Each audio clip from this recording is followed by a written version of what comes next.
ភួងគល់ខ្ញុំយល់កាលណារន្ធធន់ចិន្តាប្រាថ្នាចង់បានស្រមើស្រមៃឃើញតែកលយានធ្វើមិនដេចនឹងបានប្រានមកគៀកាយ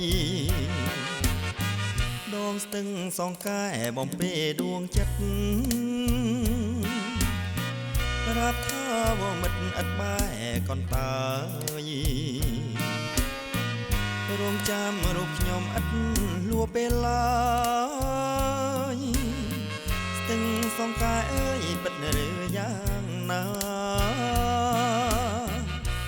តឈរនៅស្ងៀមធ្វើให้អ្នកមិនព្រមស្ដីប្រាប់ពីចិន្តាពិតទេសូមដីថាស្រីមេត្តាដូចដឹងស្ទឹងថាស្នេហារូបខ្ញុំហួងធ្ងល់ឲ្យក្លិនហាក់មិនរសាយឲ្យរៀមខ្វល់ខ្វាយចង់តែស្រែកយំ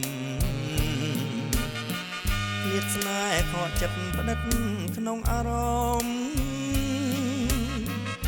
ដងហើយខ្ញុំគ្មានលួពេលឡើ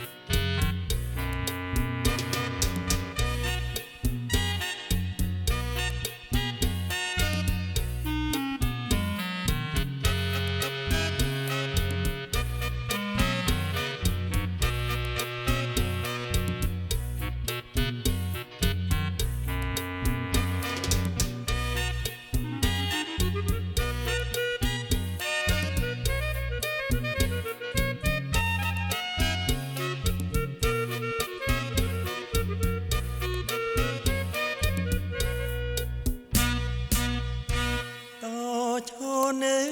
ស្ងៀមធ្វើให้អ្នកមិនព្រមស្ដីប្រាប់ពីចិន្តាពិតទេសូមដីថាស្រីមេត្តាដូចដឹងស្ទឹងថាស្នេហារូបខ្ញុំហួងធ្ងល់ឲ្យក្លិនហាក់មិនរសាយឲ្យរៀមខ្វល់ខ្វាយចង់តែស្រែកយំឃ្លាតស្នេហ៍ខកចិត្តផ្ដិតក្នុងអារម្មណ៍